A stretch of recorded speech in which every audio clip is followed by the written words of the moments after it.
시간까지, 오늘 이 자리까지 살아오게 하신 것 주의 은혜인 줄 믿고 감사를 드립니다.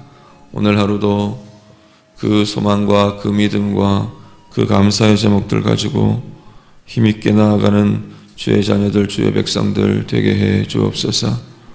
우리의 몸은 연약하고 우리의 마음도 약하지만 주님으로 인해 새 힘 받고 그 힘 가지고 승리하며 사는 우리의 인생 되도록 하나님 도와주시옵소서. 오늘도 사모하며 주님 향해 주님 만나는 자리로 나왔사오니 말씀으로 기도하는 가운데 주의 성령으로 주님 만나며 주님께서 주시는 은혜의 힘을 덧입는 복된 아침 되게 해 주옵소서. 우리의 모든 기도의 제목들 위해 하나님 은혜를 더해 주시고 이 기도 통해서 주의 뜻을 이루며 주님께서 원하시는 아름다운 것들 열매 맺으며 나아가는 우리의 생이 되도록 하나님 도와주시옵소서. 예수님 이름으로 기도드립니다. 아멘. 성경 말씀 함께 읽겠습니다. 사무엘하 7장입니다. 사무엘하 7장에는 7장의 시작을 1절 말씀 보면 여호와께서 주위의 모든 원수를 무찌르사 왕으로 궁에 평안히 살게 하신 때에 라는 말로 오늘 7장을 시작합니다. 이제 다윗에게 사실 어떻게 보면 평안이 찾아왔습니다. 다윗의 생애에 참 오랜 세월을 흘러서 평안이라는 시간이 찾아온 것으로 보여집니다. 사울에게 쫓겨다니던 그 모든 생애들을 마무리하고 이제 온 이스라엘의 왕이 되고 하나님 주시는 승리들을 가지고 왕국의 평안이 찾아오고요. 다윗의 개인적인 삶에 평안이 찾아왔습니다. 이 평안이 찾아올 때 어떻게 보면 우리가 해야 할 일이 하나님이 원하시는 것을 적극적으로 찾는 것이 아닌가 생각이 됩니다. 나중에 11장으로 가면 이 평안이 다윗의 생애에 결정적인 오점을 남기는 이유가 되기도 합니다. 그런데 오늘 7장 말씀에는 평안이 왔을 때 이 다윗이 하나님이 원하시는 것을 찾아가는 그러한 모습을 보게 됩니다. 2절 말씀 보니까 2절 3절 이렇게 보니까 다윗이 자기 삶의 평안이 오면서 하나님의 필요에 눈을 돌리는 다윗의 모습을 보게 됩니다. 자기가 백향목으로 지은 좋은 왕궁에서 이렇게 거주하면서 하나님의 괴가 머물러 있는 천막을 보는 겁니다. 이때까지만 해도 하나님의 괴는 그 짓게 하셨던 성막의 형태로 이 천막의 형태를 짓고 있는 이 장막 안에 머무르고 있었습니다. 그걸 이렇게 다윗이 보면서 나는 이렇게 좋은 집에 백향목으로 지은 집에 머물고 있는데 하나님의 괴는 아직 천막에 머물고 있다, 장막에 머물고 있다라는 걸 고백합니다. 그 말은 내가 하나님을 위해 집을 짓겠다, 성전을 짓겠다, 여호와의 궤가 머물 하나님의 여호와의 전을 내가 짓고 싶다라는 바람과 소원이기도 합니다. 그것을 선지자 나단을 불러서 이 다윗이 이야기를 합니다. 그랬더니 3절 말씀 보니까 나단이 그냥 자기가 듣고 판단하기에는 굉장히 너무 좋아 보이거든요. 그래서 정말 좋습니다. 하나님 기뻐하실 겁니다.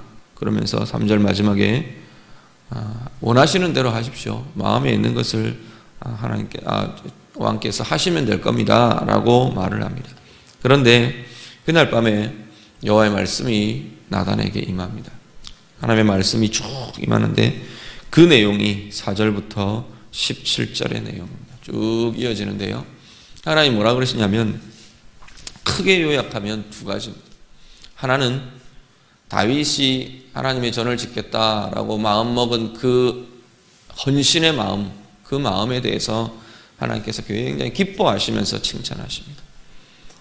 네가 이런 마음을 가졌느냐? 내가 너무 기쁘다, 너무 좋다. 그 하나님의 기쁨을 하나님께서 표현을 하십니다. 그렇지만 아니다 라고 말하십니다. 물론 아니라고 하는 이유에 대해서는 오늘 이 사무엘 하에서 명백하게 나타나지는 않습니다.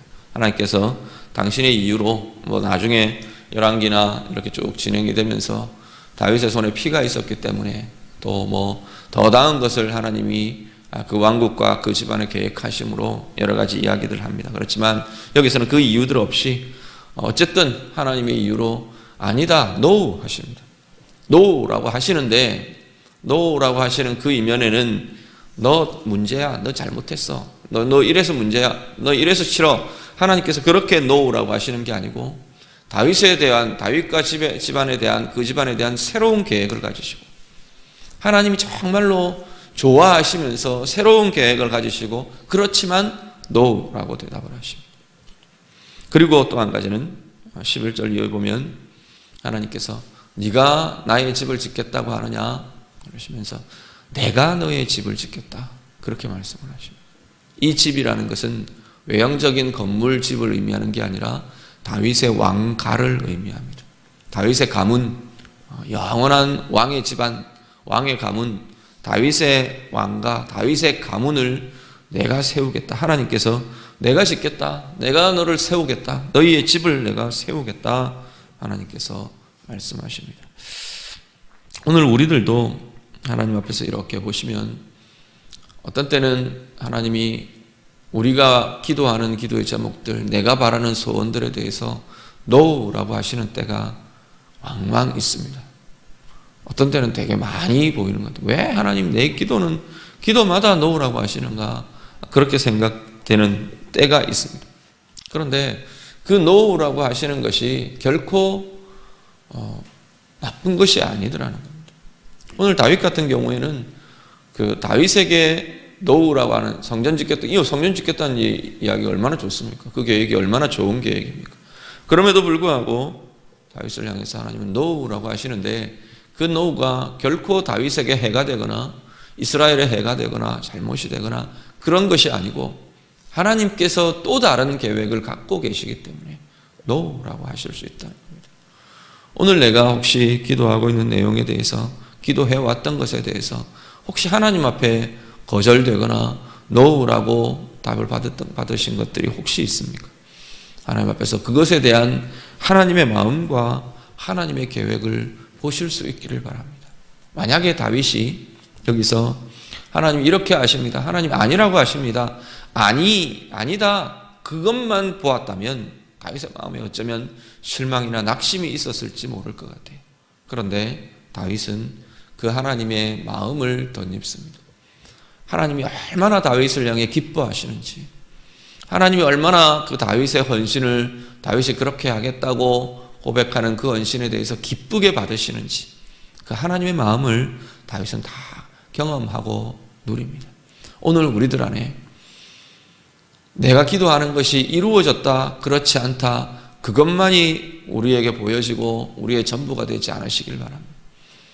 그 이면에 있는 하나님의 마음이 무엇인지, 또 그 응답을 주시는 하나님의 계획이 뭔지, 나를 향한, 우리 가정을 향한, 내 인생을 향한 하나님의 계획이 무엇이고 하나님의 계획이 어떻게 진행되어 가고 있는지 그것을 볼 수 있는 사람들은 더 큰 은혜를 누릴 수 있고요. 그것을 볼 수 있고 그것을 경험하는 사람들은 더 큰 은혜를 향해서 정말 힘있게 나아갈 수 있는 그러한 인생 될 줄로 믿습니다. 오늘 우리의 삶이 그러실 수 있기를 바라고, 오늘 우리의 기도가 그렇게 나아가실 수 있는 우리 모두 되실 수 있기를 간절히 바랍니다. 그리고 18절에서 29절 말씀은 이 하나님의 마음을 부음받은 다윗이 기도하는 다윗의 기도가 18절부터 29절까지 쭉 이어집니다. 18절 말씀을 보시면 다윗 왕이 여호와 앞에 들어가 앉았다 그렇게 표현합니다. 하나님 앞에 앉았대요. 어디에 앉았는지는 잘 모르겠어요. 성막이나 이런 곳에서 성막 중에 자기가 들어갈 수 있는 그 자리까지 들어갔던 건지, 하나님 앞에 어쨌든 하나님의 임재 앞에 나아갔던 것 같습니다. 하나님 앞에 나아가서 다윗이 여호와 앞에 앉았습니다. 그리고는 하나님 앞에 그렇게 고백합니다. 18절 하반절 보시면 주 여호와여 나는 누구이오며 내 집은 무엇이기에 나를 여기까지 이르게 하셨습니까? 고백합니다. 이 말은 정말 최상의 감사와 최상의 감격을 담은 고백으로 보여집니다. 하나님, 내가 도대체 무엇이기에 나를 이렇게 하나님께서 은혜 주셨습니까? 나를 이렇게 사랑해 주셨습니까? 우리 집안이 무엇이기에, 우리 가정이 무엇이기에 하나님 이렇게 우리를 사랑해 주셨습니까? 그렇게 고백합니다. 그러면서 쭉 이어지는 내용이 그 내용입니다. 하나님께서 이렇게 사랑해 주셨습니다. 하나님 주신 이 약속이 너무나 감사합니다. 너무나 감격이 됩니다. 그리고 이어서 고백하는 것, 하나님, 주와 같은 이가 이스라엘에게, 나에게, 내 인생에, 이스라엘의 나라에 주님과 같은 분이 더 없습니다. 이 세상 가운데 주님과 같은 분이 없습니다 라고 고백하고요. 그리고 주님이 약속하신 약속의 내용들 쭉 다시 고백하면서 하나님, 그 약속들이 온전히 성취되고 온전히 이루어지기를 원합니다. 이렇게 다윗이 기도합니다. 오늘 우리의 기도하는 자리가 다윗처럼 이렇게 하나님 앞에 앉은 자리가 되실 수 있기를 바랍니다. 하나님이 나를 향한 사랑, 하나님의 나를 향한 그 계획, 하나님이 나를 향한 인도하심, 그것들이 온전히 여러분 마음의 영혼에 좀 누려지셨으면 좋겠어요. 상황에 붙들린 마음들이 아니고, 상황을 보고 눌려지는 마음들이 아니고요. 내 앞에 놓여있는 인생의 문제들 때문에 내가 위축되고 작아지고 눌려지고 우울해지고 낙심하고 그런 인생이 아니고, 내 가운데 나를 붙잡고 계시는 그분이 어떤 분이신지, 그 하나님의 나를 향한 사랑이 어떤 것인지, 그것이 마음껏 좀 누려주시고, 오늘 다윗에게 부어지는 것처럼 우리 기도하는 여러분에게 마음껏 부어주셔서 정말 다윗처럼 하나님 앞에 잠잠히 앉아서, 하나님 앞에 앉아서 정말 감사합니다, 감격하며 고백하며 하나님의 그 계획과 그 사랑과 그 약속을 확신하며, 나를 붙드시고 내 인생을 붙드시고 우리 가정을 붙드시고 하나님께서 우리를 붙잡고 이끌어 가실 이 교회를 붙드시고 그렇게 나아가실 하나님의 약속과 하나님의 계획에 대해서 감사하며 감격하며 은혜를 누리시며 잠잠히 내 영혼 가운데 부어지는 그 하나님의 힘과 사랑을 그렇게 누리시는 우리의 기도 자리, 또 오늘 하루 우리의 생애가 되시기를 우리 주님 이름으로 축복합니다. 같이 기도하겠습니다. 말씀 가지고 우리 함께 기도하시기를 바랍니다. 하나님께서 정말 다윗을 향해 약속하시는 것처럼 동일하게 오늘 우리를 향해서도 그렇게 약속하시는 줄 믿습니다. 우리를 사랑하시고 우리의 마음을 기뻐하시고 하나님께서 우리를 향해, 내 인생을 향해, 우리의 가정을 향해, 또 우리 교회를 향해 하나님께서 가지신 계획들, 내가 너를 위하여 집을 짓겠다 말씀하시는 것처럼 오늘 우리를 위하여 우리의 인생을 지어 올리시고 우리의 가정을 세우시고 우리의 교회를 세워가시는 분이 바로 하나님이신 줄 믿습니다. 우리 그렇게 감사하며 고백하실 수 있기를 바라고요. 하나님 앞에서 하나님 나는 이렇게 하겠습니다. 다윗이 그랬던 것처럼 하나님의 전을 짓기를 원합니다. 그 헌신의 마음을 가졌던 것처럼 나는 내 인생 하나님 앞에 이렇게 쓰임이 되기를 원합니다. 우리도 결단하고 우리도 하나님 앞에 들음이 되는 그러한 고백들이 있는 귀한 삶이 될 수 있기를 바랍니다. 그렇게 기도하시고요. 오늘 하루를 두고 같이 기도하시고 우리 이번 주일 있을 성례식 위해서 우리 자신을 위해 또 교회를 위해 같이 기도해 주시고, 또 우리 교회 모든 사역들 연말에 진행되어가는 모든 마무리하고 또 2015년 새롭게 계획하는 모든 과정들 위해서 우리 같이 기도하시고요. 우리 자유롭게 기도하시다가 돌아가시기 바랍니다. 기도하겠습니다.